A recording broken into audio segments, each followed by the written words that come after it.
जब नेपाल के तराई और पहाड़ों के बीच व्यापार का सिलसिला शुरू हुआ तो एक जगह थी जहां थके हारे यात्री अपना बोझ उतारते, धान और अनाज से लदी बैलगाड़ियां रुकती और व्यापारी अपने ऊन, नमक और मसाले बांटते थे।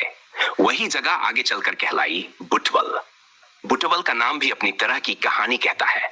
कुछ लोग मानते हैं ये नाम भुटवाली से आया, जहां खेत से निकला धान कूटा और बेचा जाता था। कुछ लोग कहते हैं इसका मतलब है भूइंग टोल, यानी जमीन पर बसा छोटा सा टोल, एक बस्ती। जो भी हो, धीरे धीरे यह नाम बदलकर आज का बुटवल बन गया। 20वीं से 8वीं सदी तक यह इलाका पाल्पा राज्य के अधीन रहा। यहाँ से भारत और तिब्बत का व्यापार चलता था। घोड़े और खच्चरों के काफिले ऊन और नमक लेकर आते और लौटते समय भारत से चावल और कपड़ा लेकर जाते। बुटवल उस दौर में एक जीवंत मंडी बन चुका था। फिर 19वीं सदी आई और अंग्रेजों का असर नेपाल तक पहुंचा। भारत तिब्बत का व्यापार और तेज हुआ। बुटवल नेपाल और भारत की सीमा के बीच सबसे बड़ा व्यापारिक ठिकाना बन गया। हर दिन यहाँ हजारों लोग आते जाते, रुकते, सामान बेचते और आगे बढ़ते। 20वीं सदी में बुटवल का रूप बदला। यानसन फसीज के दशक में यहाँ बुटवल औद्योगिक क्षेत्र, बुटवल इंडस्ट्री एरिया स्थापित हुआ।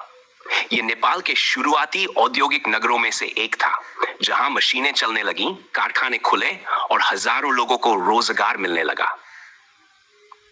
इसके बाद जब पूर्व पश्चिम राजमार्ग और सिद्धार्थ राजमार्ग बने तो बुटवल नेपाल का सबसे व्यस्त ट्रांजिट हब बन गया। उत्तर से पोखरा और काठमांडू जाने वाले, दक्षिण से भारत के गोरखपुर आने वाले और पश्चिम से नेपालगंज की ओर बढ़ने वाले, सबका रास्ता बुटवल से होकर गुजरने लगा। बुटवल ने शिक्षा और स्वास्थ्य के क्षेत्र में भी प्रगति की। यहाँ कॉलेज बने, अस्पताल बने और गांव-गांव से लोग यहाँ आकर बसने लगे।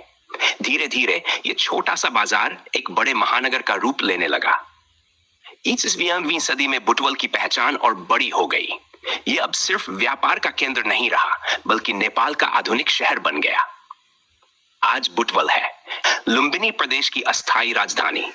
यहाँ चौड़ी सड़कें हैं, ऊंची इमारतें हैं, बड़े बाजार और उद्योग हैं और लाखों लोग हर रोज अपनी रोजी रोटी के लिए यहाँ जुटते हैं। बुटवल की यह यात्रा हमें बताती है कि एक छोटा सा टोल, जहां कभी सिर्फ धान कूटकर बेचा जाता था, आज राजधानी बन चुका है। बुटवल की कहानी मेहनत, व्यापार और समय के बदलते रंगों की कहानी है।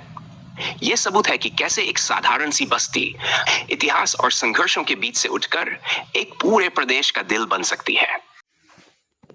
तो दोस्तों, यही थी हमारी कहानी। अगर आपको ये वीडियो पसंद आया तो सब्सक्राइब करना मत भूलिए और कमेंट में बताइए आपको कहानी का सबसे मजेदार हिस्सा कौन सा लगा।